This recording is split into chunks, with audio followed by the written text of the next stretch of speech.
The following is a graphic depiction of a violent prehistoric battle. Viewer discretion is advised.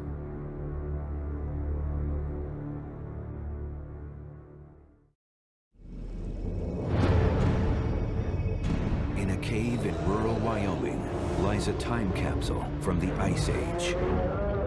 It contains not one, but two supersized mammals who once ruled North America. Ferocious beasts who dwarf even the most powerful predators of today. Now, new discoveries bring to life these true Ice Age monsters. They're the Earth's first fighters, the ultimate predators. New discoveries in forensic science bring to life the prehistoric art of war. This is Jurassic Fight Club.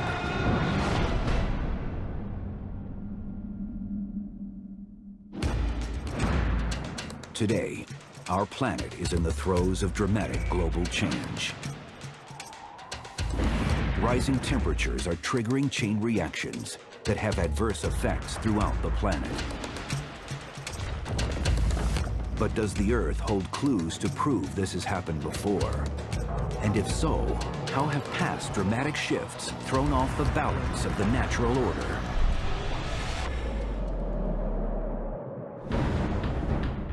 "10,000 years ago, the close of the Pleistocene era, Earth is very different from the way it is now.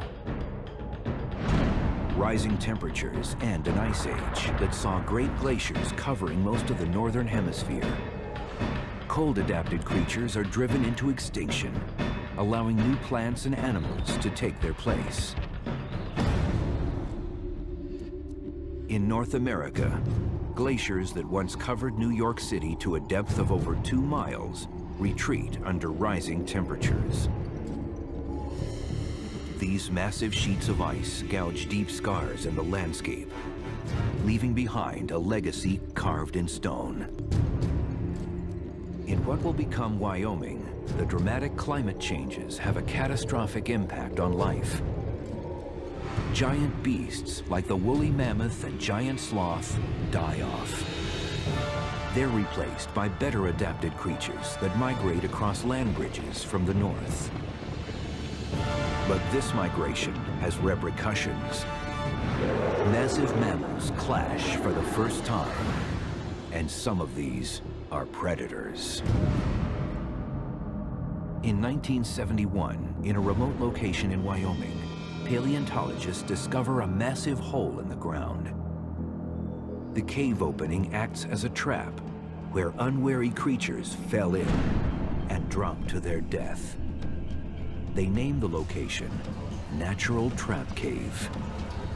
Laying 85 feet below the opening, in a 100-foot diameter underground cavern, they find the remains of thousands of Ice Age mammals. Among them, the broken skeleton of a giant bear named Arctodus. The thing that impresses everybody when they first see an Arctodus fossil is just how big it is. The largest bears living today are the Alaskan brown bears, the Kodiak bears, and the polar bears, and an Arctodus would be about twice as large as either one of those. The size of this bear was staggering. Arctodus stood 12 feet tall. Its body was 15 feet long, and it weighed a massive 2,500 pounds. It towered over today's grizzlies. Paleontologists continued to study the remains. Along with sheer mass, Arctodus had two distinctive features that differentiated it from modern bears. The first was its oversized teeth and short but powerful muzzle, from which it derives its nickname, the short-faced bear. This is the skull of a giant short-faced bear, and you can see why they're named this. They have a very shortened snout in proportion to the overall skull. Their skull is actually very wide for its size. Here are the canines. You can see they're very long and robust. The teeth here are very bear-like. They're just basically bear teeth that are scaled up, developed for crushing. very powerful muscles would have attached right here, here, and up here that would have given it a very powerful bite. If we open the mouth then, we can see those large canines, what it would be like to be on the dinner side of a short-faced bear. The second feature was its unusually long front legs. In modern grizzly bears, the front legs are shorter than those at the rear, allowing it to reach speeds of up to 35 miles per hour for a short distance. But in the mega bear, both front and rear legs were of equal length. This special adaptation may have allowed this bear to reach speeds in excess of 45 miles per hour and run for much greater distances. They moved with their front legs more oriented inward instead of like this, like we see in bears today, and that would have given them a more efficient gait. We now know that its long legs made it a monster apex predator, a mammal that could run down its prey at long distances, particularly bison. With its long legs and huge size, which meant a very long stride, it could probably run pretty fast and for quite a while, so it had some chance of overtaking better runners like bison would be the obvious, probably the prey of choice for this animal. Soon, the raw power of the mega bear would become evident. As scientists continued to investigate, they realized that this animal was so massive, it even hunted and killed giant mammoths. In Utah, there was a mammoth skeleton found that had scratch marks on some of the bones that were the size and could have been done by the canines of a short-faced bear. And short-faced bear remains were found alongside this mammoth. So there is evidence that these animals were eating other animals. This is the calcaneus, or heel bone, of a mammoth from Saltville, Virginia, the same site where we have recovered giant short-faced bear remains. If we look at it from this angle, we can see this cut where this large canine would have gone through this bone.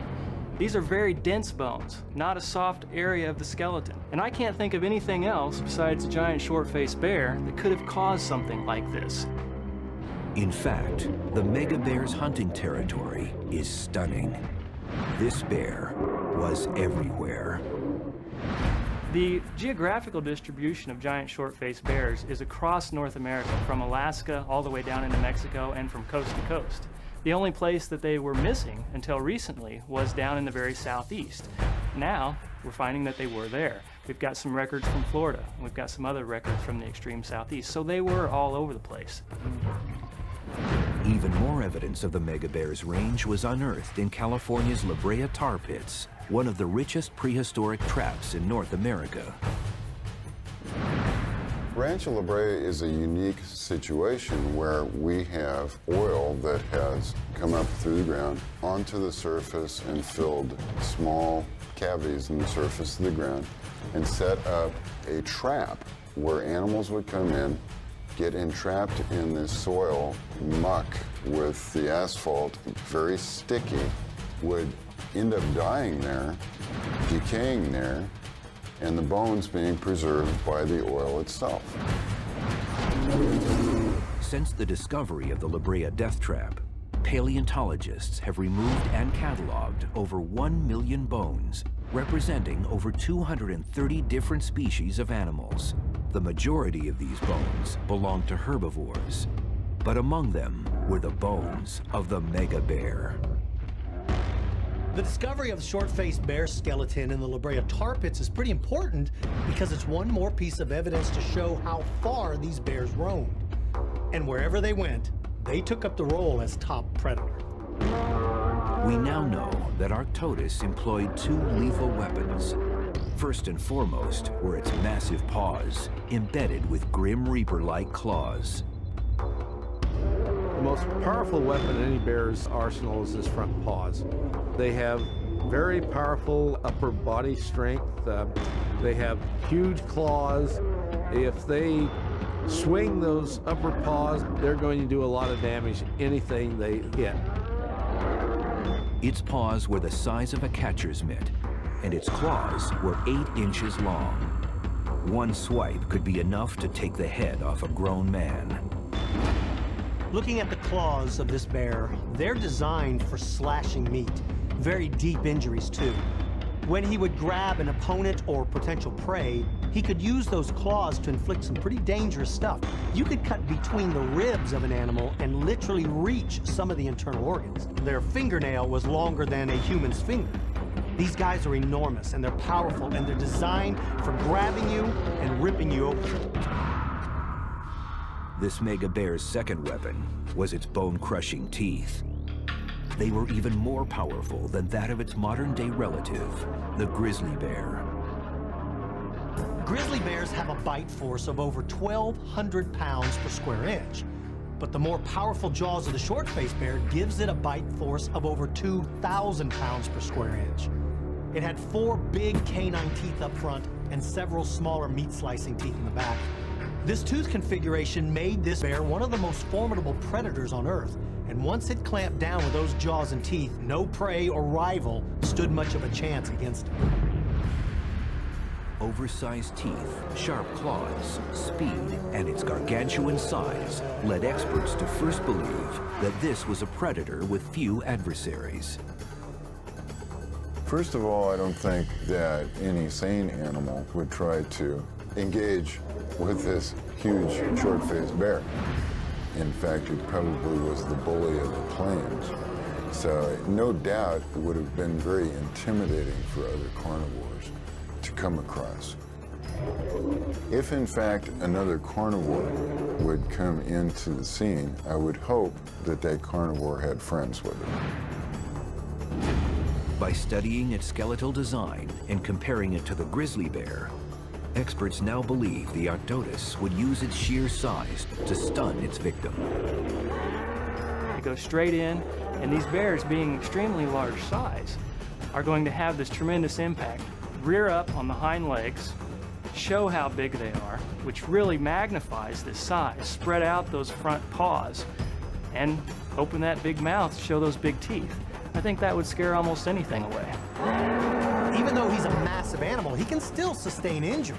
So the first thing you want to do is you want to chase away your potential rival. But if that doesn't work, then you go to step 2. Scientists determined that the bear, using all 2,500 pounds, was particularly well adapted to attack in close quarters. These short-faced bears would have been well adapted for close combat. And so at close distance, these exceptionally long arms with the big claws would have been really efficient tools for knocking away other predators. But by standing on its hind legs, the mega bear would reveal one vulnerable spot: its soft underbelly. If you try to attack the bear and it's in that position, then its forepaws are in perfect position to take a swipe at you. And if you come in too close, then you are going to become a participant in the famous bear hug, which is not also going to have a happy ending, especially because then it can reach down and bite you at that time too. The mega bear could have pulled a door off a car with ease, or crushed a steel drum like a soda can. But in the cave, a second, supersized Ice Age monster was found, and it would change everything we thought we knew about the Ice Age.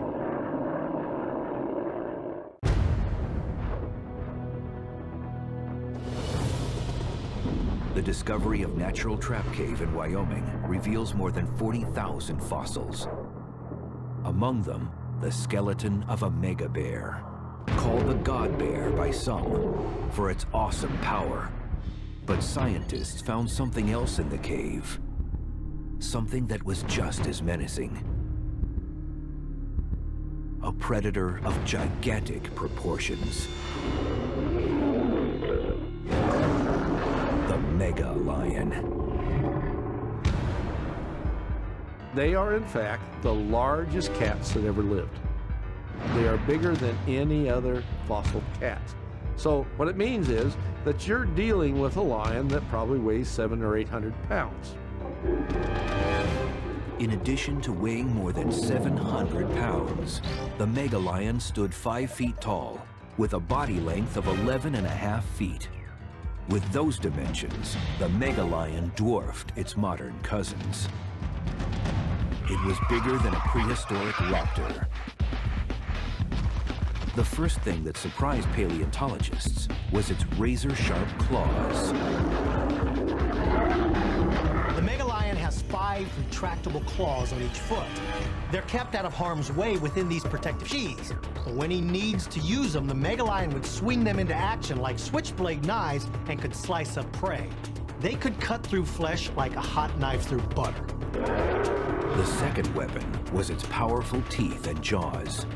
While a modern lion has a bite force of over 900 pounds, this lion had a bite force of over 1,800 pounds.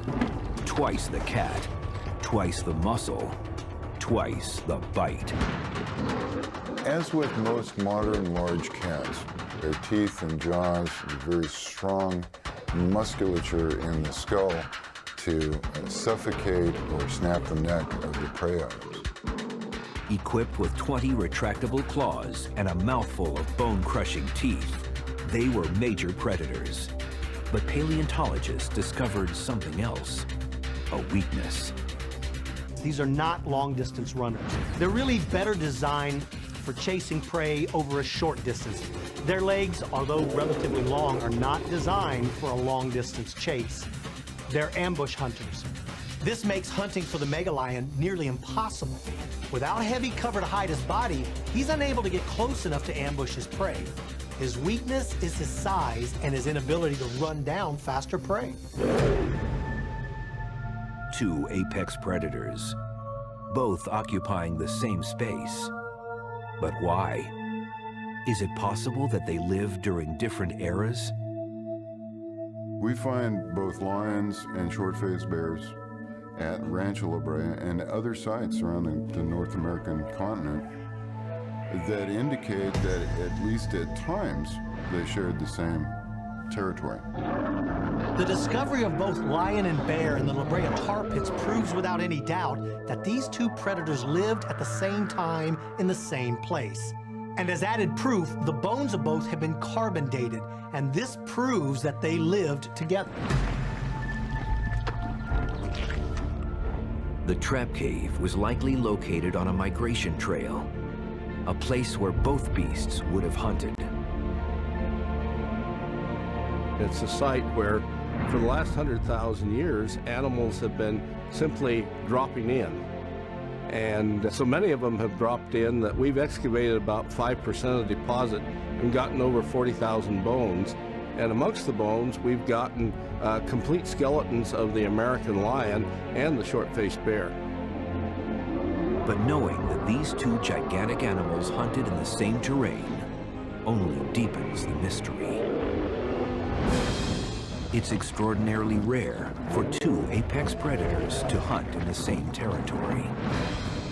Why would these 2 predators be together? Then, another clue. Paleontologists went back 10,000 years and looked at the Earth that had just come out of an ice age. What they found was a world in turmoil. We can look at the geological record of Earth at that time and see that there were dramatic climate changes taking place. One of the most amazing pieces of evidence is found in solid rock. It shows that huge glaciers have been slowly moving southward for thousands of years, but then receded at an alarming rate. This is pretty clear evidence that the environment was not only changing, it was changing very rapidly. The end of the Ice Age saw a world that was melting away. Plants and animals hopelessly struggled to survive. The disruption triggered a massive food shortage.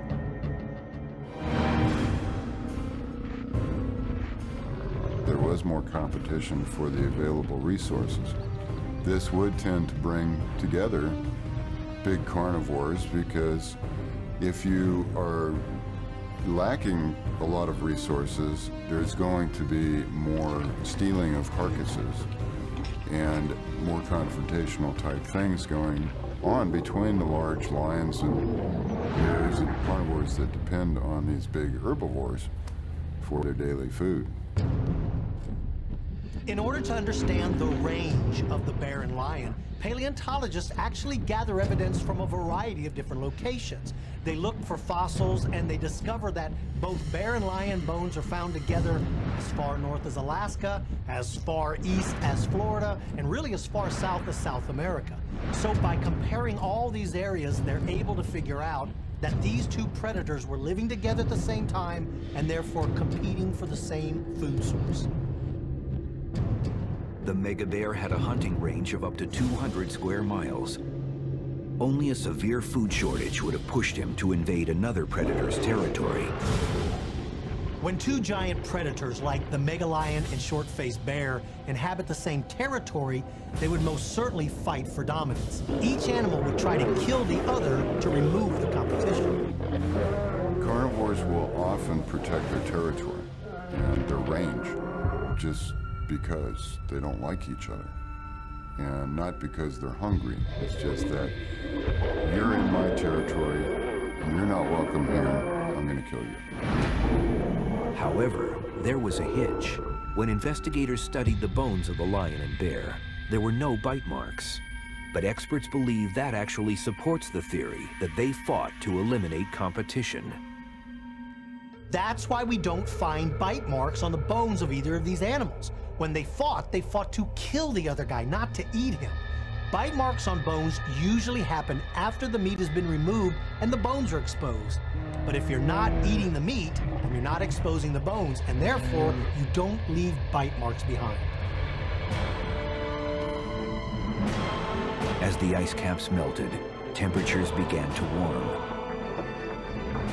Plant life that had adapted to colder climates died on a large scale. The result was a mass migration of the herbivores that consumed them. With fewer plant eaters to hunt, predators were also pushed to the edge.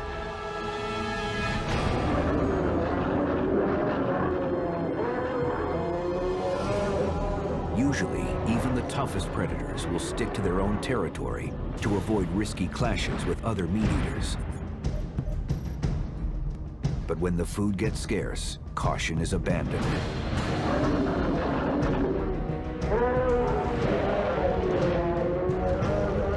At the end of the Ice Age, the mega lion and the mega bear were pushed to desperate measures that the world had not seen before and would never see again.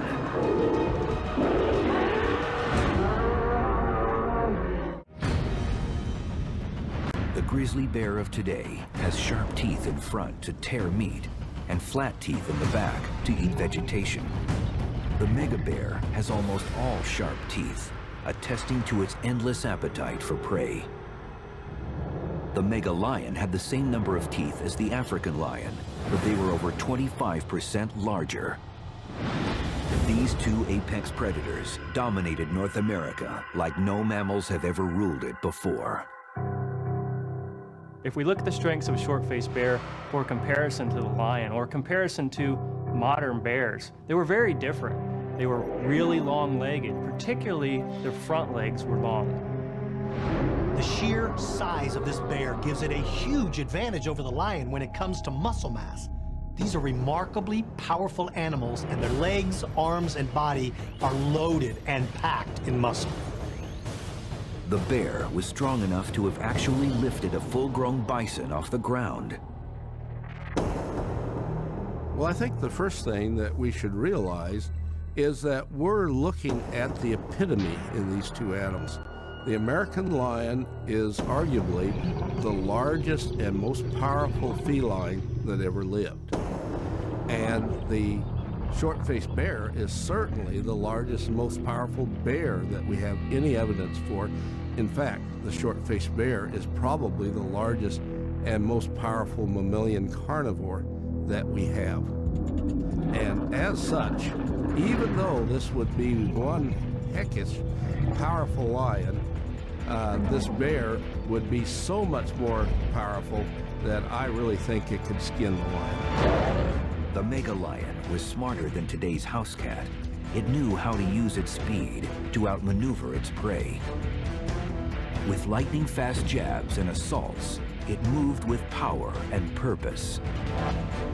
The short-faced bear was not as strategically minded. Its plan of attack was limited to a headlong rush. The bear is actually pretty fast. It's got those elongated legs because it's designed to run over a long distance. So speed-wise, it may not have been as fast as the lion, but it certainly could run much greater distances than the lion. The lion, on the other hand, is a cat, and cats are very quick, very agile, very fast animals. Cats are basically designed as hunt and kill predators. They are carnivores. That's what they do as carnivores, is they chase things down and kill them. These short-faced bears, on the other hand, what it looks like they were doing is that they were well adapted to move long distances, not necessarily to chase things down and kill them, or at least not in the way that cats do. Once the lion locked onto its prey, it was oblivious to everything else. It brought a killer focus to the hunt.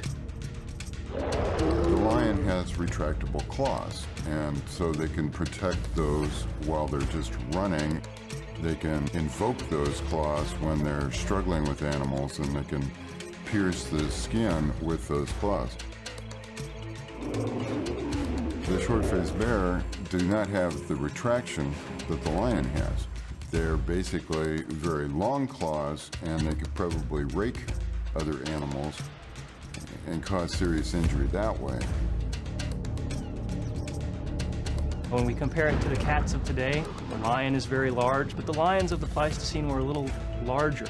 Large teeth, large shearing teeth. When we compare that to the bear, the musculature on the top of their head tells us they had a powerful bite. The lower jaw musculature tells us they had a very powerful bite. The wear patterns on the teeth tell us that they were actually very powerful bites. But what advantage it had in its weaponry was these really long arms that it had. And so it could reach out and smack things with those long arms if it needed to. The megalion had two major weapons in its arsenal. The first were its 20 razor-sharp retractable claws. When not in use, the claws remained hidden within their sheath. And if the claws don't get you, the jaws will. With its massive canine teeth and 800-pound bite force behind them, this cat could take on any rival. Although these mammals were separated by millions of years from the dinosaurs, they still played the same basic roles. Looking at the megalion, it's easy to compare it to a nanotyrannus. Neither were overly large predators, but they were equipped with the weapons and musculature that allowed them to take on prey much larger than themselves. Now, looking at the bear, its dinosaurian counterpart would be Tyrannosaurus. Like T-Rex, the bear could take on anything it wanted, and it had little to fear from anything other than a bigger bear.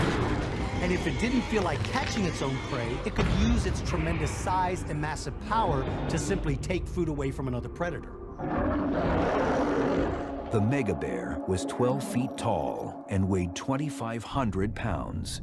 Its paws were the size of a human head, and its claws were 8 inches long. And to back up that weapon was its bone-crushing teeth and vice-like jaws. It was a 1-2 punch that few survived. Even if it's not a chase down and kill predator, it's not something that you would want to mess with because it's way up off the ground. It has a very large appearance, very large head, very large musculature, very powerful looking. And so that threat alone would scare most things off. Based on studying how modern-day lions attack, the megalion is known to have been an aggressive predator who was smart enough to strike first in a fight. The body of any species is used in one unit. So we have a situation with the lion, for instance, that has the claws and the jaws, and they probably approached their prey items much like big cats do today. They basically had to run up and use their jaws, probably in a similar way, to dispatch their prey, either by biting on the muzzle or the neck, or maybe going for some other part of the body. The bear is one of the few predators that will take on another predator. Fighting with your prey is one thing, fighting with another predator is something totally different. The bear may have come upon other kills and chased away the attacker. In other words, it spots something killing prey, it waits till it kills it, then it moves in and chases it away. He may have been the bully of the plains, so his role is to fight predators more often than the lion does. The bear, with its thick coat, is greatly affected by the unprecedented global warming. The geological evidence shows us that the Earth was experiencing some dramatic climate changes. So some things from the past are really clear to us. But when it comes to describing what a confrontation between two individual creatures like the bear and lion would have been, we have to study and look at the behaviors of their modern counterparts so we can project what we think would have occurred. We use all of the scientific facts that are available to us, as well as modern animal behaviors, to help us create a plausible, realistic fight. Normally, the lion would hunt at night to help it ambush its prey and to save energy. Hunger has pushed it to hunt by day when the mega bear is awake and hunting as well. It is the rising heat that pushes these two ferocious creatures to extreme behavior, the likes of which would reverberate through the centuries.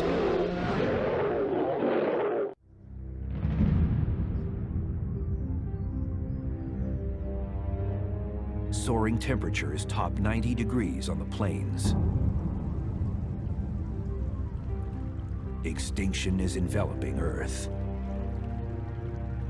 Few large plant eaters are left.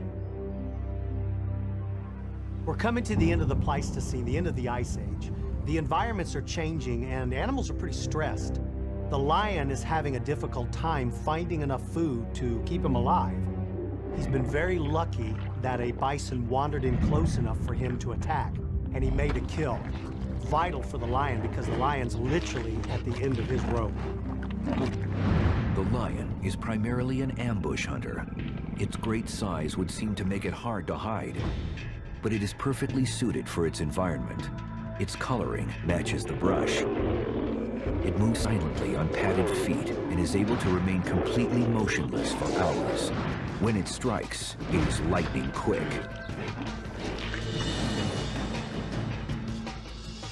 The mega bear would smell its prey first. Then, once he had it in sight, he would wait for it to enter striking distance. The bear's taking advantage of the wind. He's coming from downwind. The lion doesn't pick up his scent. He has no idea he's being stalked. The bear is moving up slowly using trees to help break up his silhouette. The bear moves in short bursts of speed. He was not built for long sprints in the heat. Shorter, controlled bursts also allow him to assess the situation to make sure he's not headed into an ambush. His first option is to scare a rival predator away and take its prey. The lion has to have this meal. His life depends on it. The bear comes bursting out of a grove of trees, roaring at the top of his lungs at a full gallop faster than a modern horse. The lion turns to face this attacker. The bear expects the lion to run, but the lion doesn't. The lion stands his ground. Bears in our own time are designed to hibernate. In the Ice Age, there were no seasonal weather changes. The mega bear ate the same amount year-round, giving it an insatiable need to hunt. He towers over the lion. This bear is nearly 11.5 feet tall. He's a massive, massive animal, and he's very intimidating. The lion, normally, this would be enough for him to turn tail and run. But he can't. He cannot afford to leave this prey. The end of the Ice Age set off a major movement of species. Cold weather animals moved north, while smaller, swifter animals that were more difficult to hunt replaced them. When the bear faced another predator, he spread his arms wide to look as intimidating as possible. But this exposed his only weakness, his unprotected stomach.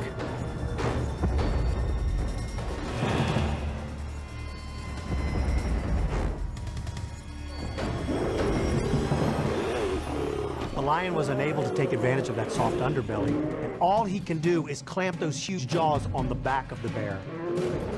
But the bear's body mass is so thick and that fat layer is so immense, it doesn't do a lot of damage. It hurts, but it certainly doesn't do a lot of damage to the bear. The bear is able to shake the lion off and regain his footing. He has a thick layer of fat to combat the cold that also makes him harder to hold on to. The lion takes the next step and makes a mock charge, hoping that the bear will stand again on his hind legs, because the lion's intent is to go in this time and try to grab the bear by the underbelly. But the bear doesn't stand up. The bear simply rears back and begins to shift his center of gravity to launch his own attack. This time the bear comes full and he doesn't stop. When it mounts a bear rush, the mega bear moves at top speed. But it remains fully balanced, using the 8-inch claws on its feet to dig into the ground and provide traction. It is perfectly poised to use its claws with extreme dexterity.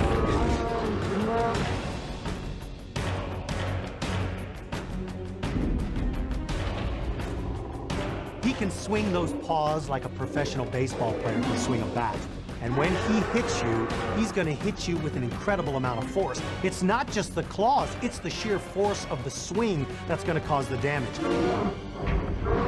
The mega lion's skull is much thicker than the modern lion. It could absorb a blow from a shovel to the head and quickly recover.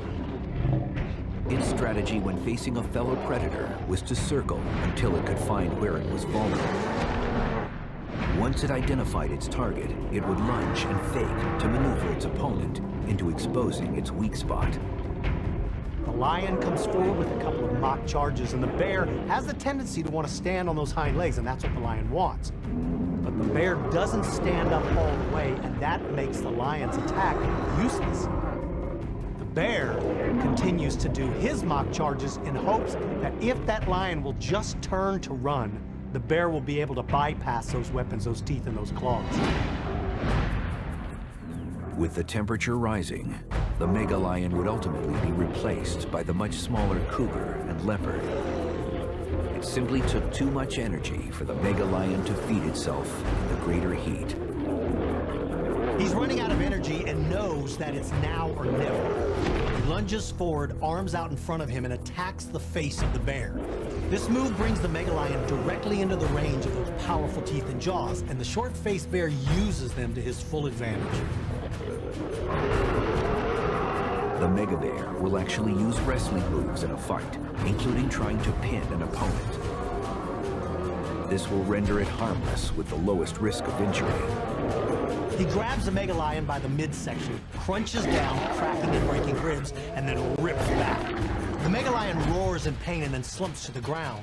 Figuring that the lion is unable to continue the fight, the short-faced bear turns his attention to the bison and begins to feed. Both of these mammals needed huge amounts of food to survive. The mega bear could consume up to 30 pounds of meat at a time. But would this meal be his last? The Ice Age has come to an end, and global warming has thrown the ecosystem of North America into utter chaos. Animals were forced to adapt, migrate, or die. Mass migration brought new diseases that indigenous creatures had no resistance to. With the food supply dwindling, even dominant predators could find themselves fighting for prey. Bison were one of the few herbivores that actually thrived in the warmer temperatures.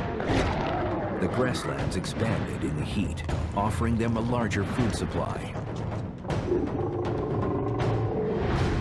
The bear's attention is clearly on the bison. Its mind is no longer focused on the fight. Although the lion is down, he's certainly not out. The mega lion is most comfortable hunting at night. Like all cats, his large eyes gave him superior night vision. But that does not help him now.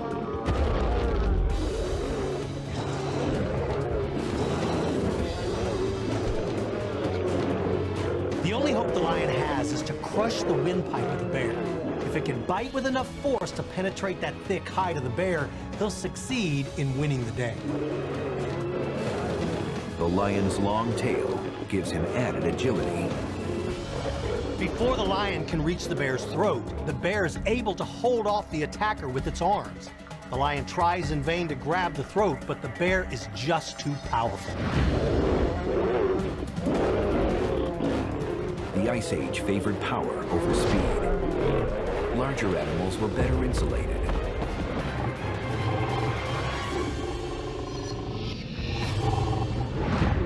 The lion is in excruciating pain from the force of the bear's throw, but he won't give up. Because of the lack of available food, his survival instincts won't allow him to turn tail and run, even though it seems like he's fighting a losing battle. He turns to face the bear and bellows a huge roar to send a clear message: this fight is to the death. The bear's roar would seem as loud as an oncoming train.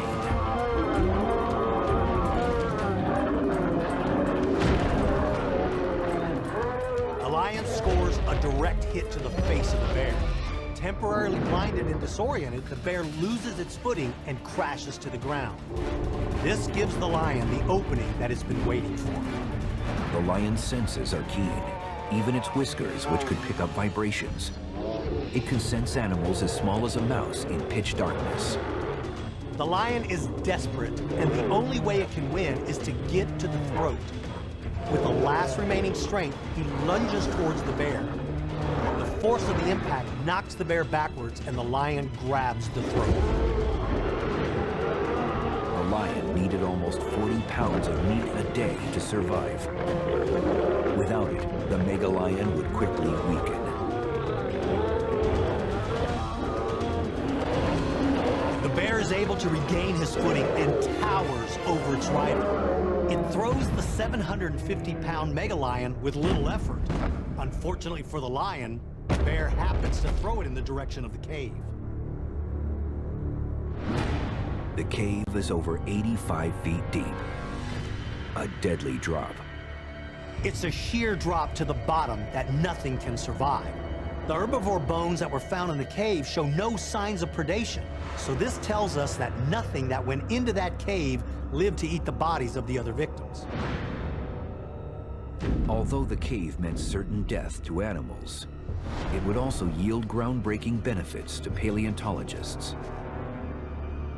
The great thing about a cave is that it helps preserve the evidence, because the bones aren't exposed to the normal elements that can erode the facts and alter the clues. But that's of little comfort to the animals who happen to fall into it. Having claimed the life of the mega lion, Natural Trap Cave would continue to accumulate thousands of other victims over the next 10,000 years. The mega lion is not the only victim to fall prey to the trap. As the environments continue to get worse, even the apex predator, like the short-faced bear, would be forced to take advantage of any food source it could find. And like the lion, it would have been lured into the cave with the promise of meat, but would have found death waiting at the bottom of the cave. Giant predators like the mega lion and short-faced bear would eventually be unable to sustain themselves in the warmer climates, with the mega bear being replaced by the smaller brown bear and grizzly. But they remain some of the largest and most ferocious mammals ever to walk the earth. The trap cave still holds thousands of individual bones and many more that have yet to be dug up. It's one of the richest fossil finds in North America and one of the greatest sources of mammal fossils in the world.